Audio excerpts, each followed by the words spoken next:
Let's talk about the problem of getting things done and the impact of a low in executive function causes on your abilities to produce the outcomes you desire.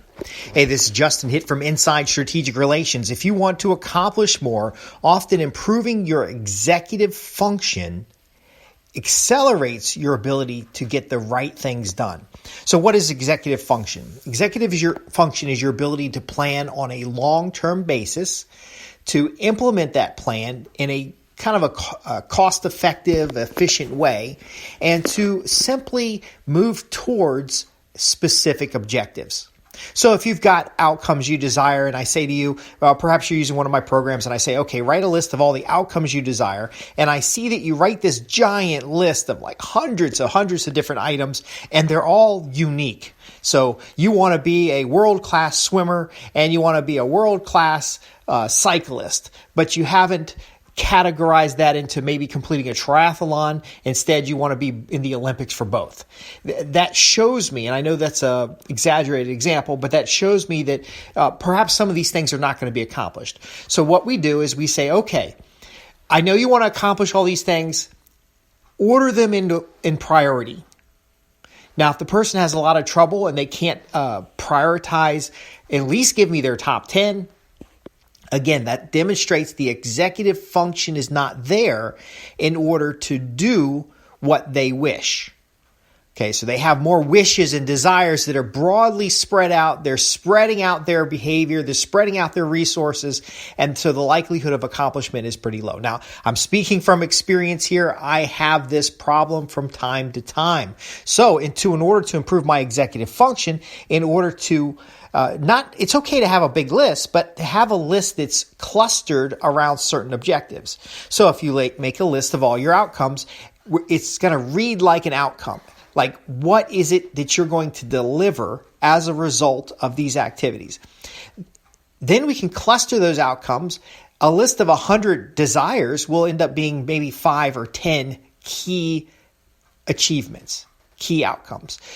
That's an example of how executive function narrows down your focus because you have a back of the mind understanding of available resources and that you're able to then apply those resources to achieve something specific, something at a high priority, something that has a high value in the marketplace, something that really lifts you to that next level rather than just, grinding out another token. See, when we look at the world and we think about short-term accomplishments, like the number of pieces processed on a line, that is actually requires less executive function. It requires less intelligence because you're simply a cog.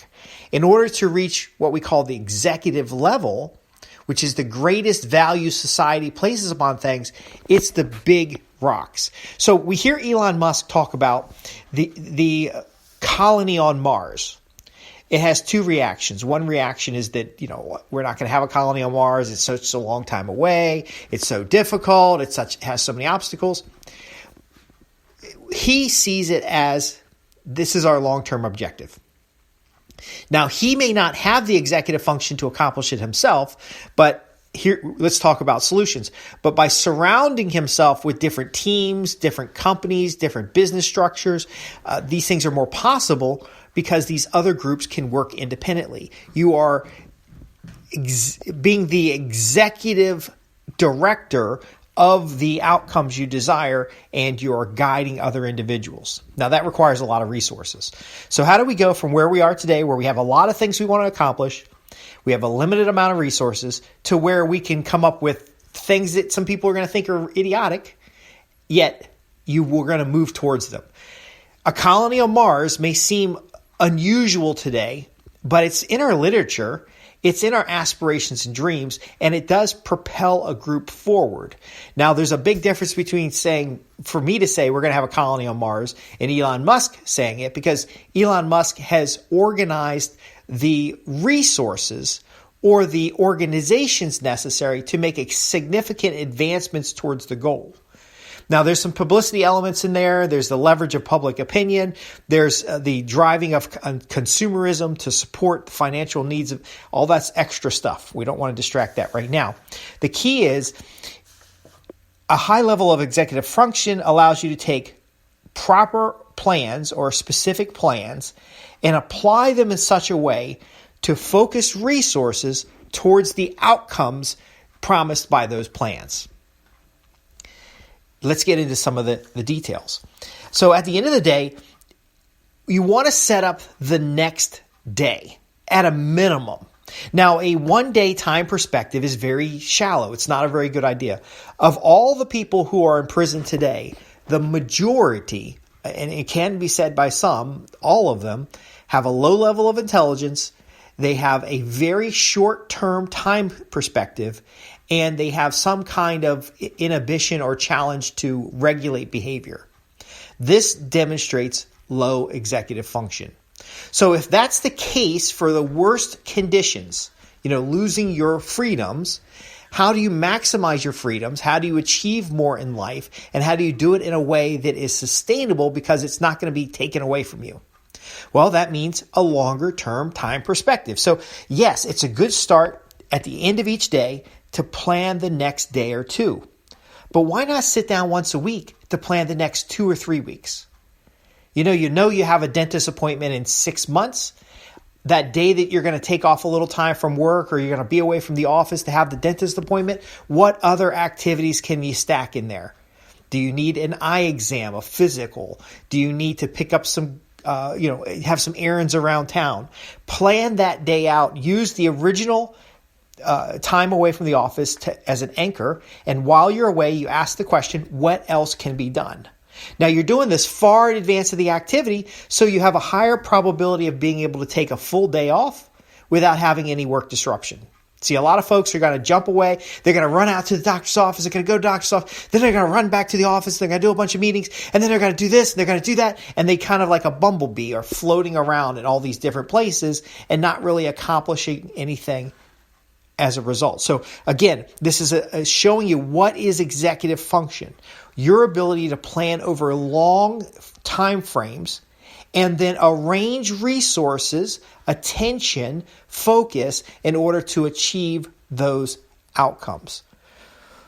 So yes, start right now at the end of the day, listing everything you need to do for the next day or next couple of weeks. Order those items in priority. Handle any conflicts associated with misscheduling. But I want you to also be moving towards where you're planning out on a longer term. So what are you going to accomplish this year? Doesn't just become New Year's resolutions. It becomes part of a written plan that includes goals, focus and objectives, maybe some gap analysis, and then ultimately a daily plan of what you're doing. Dan Kennedy calls this choreographing your day. So Dan Kennedy's written a bunch about productivity. There's the book Psycho-Cybernetics that talks about visualizing your next couple of days. My point being is that it starts at the end of the day, making a list of what you're going to do the next day, ordering it by order priority, and then we expand that by scaling it to a larger habit of planning out weeks in advance. Now, will things mess up your weekly plan? Yes. But again, we want to tailor our environment and our lives so that things can be accomplished with minimal disruption. Now, when we're talking about that disruption often happens because it's in conflict of what others expect of you or what you've expected of yourself. So you've expected of yourself far beyond your current capabilities. There might be a conflict. So just a simple example is you want to be a world-class swimmer, but you can barely get from one end of the pool to the other. You may have some frustration between your aspirations and your application. So we don't want to be frustrated because that takes away from the ability to plan, but we want to be realistic about what is our next level.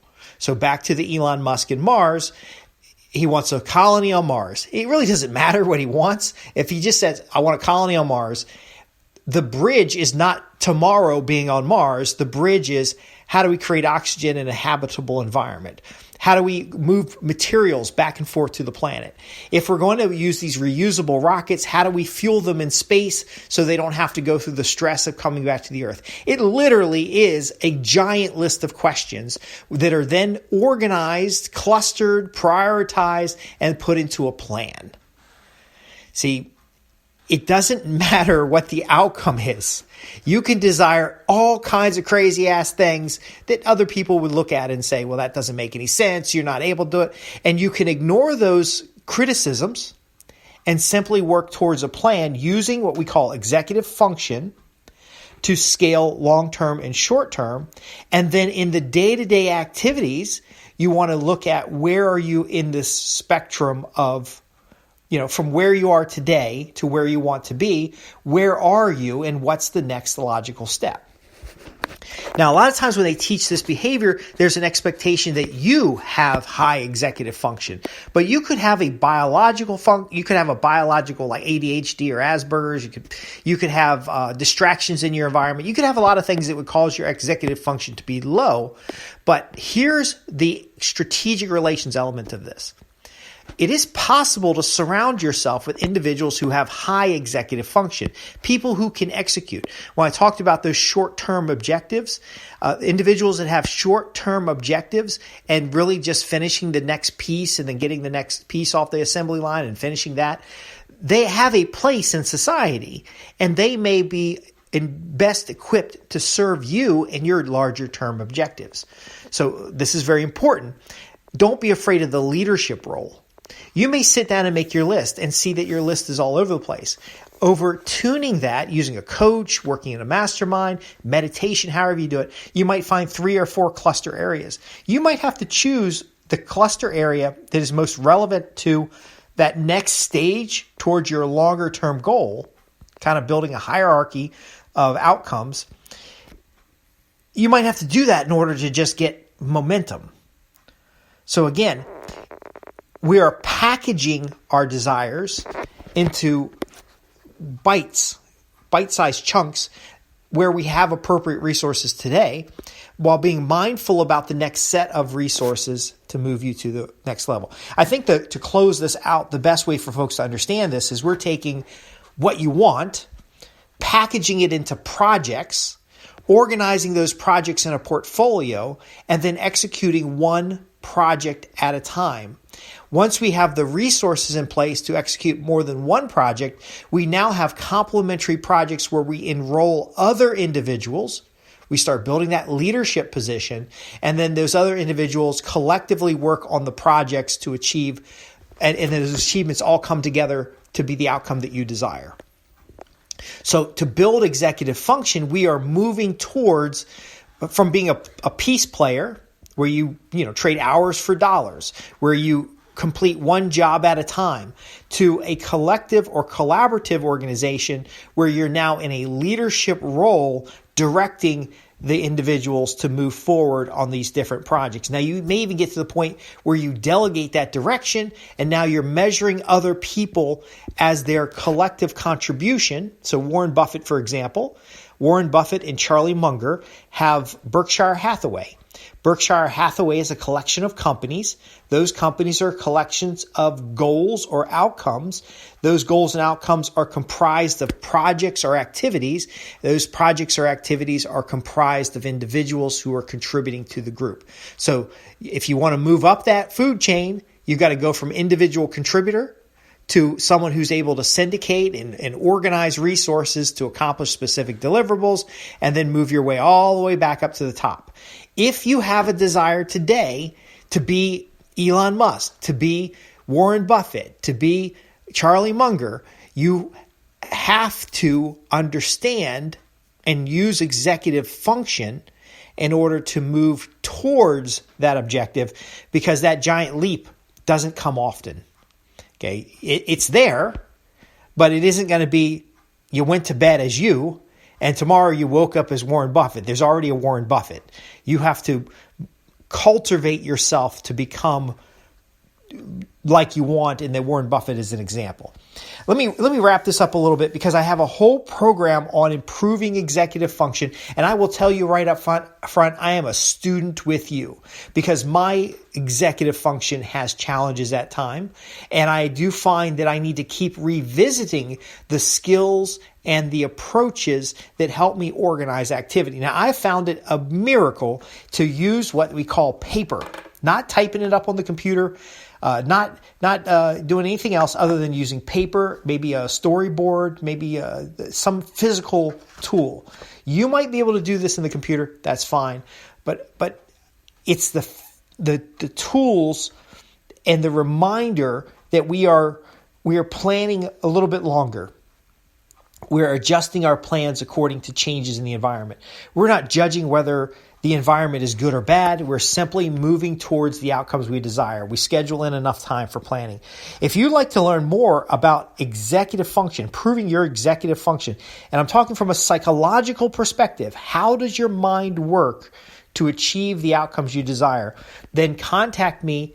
I'm Justin Hitt with Inside Strategic Relations. You can visit the website www.insidestrategicrelations.com and simply ask your questions. Questions are the gateway to the results that you're looking for, and asking the right questions, actually you can start asking any questions, but asking the right questions will help unlock, should you do a daily plan or a weekly plan? I would argue you do both. You do daily plans to adjust for day-to-day activities, and you do weekly plans to forecast out. You might have a quarterly plan, but altogether, again, there's this web of executive function. How do we approach the activities on our plate? And executive function really is about doing what is necessary at the right time and then planning ahead so that resources align to the outcomes that you desire.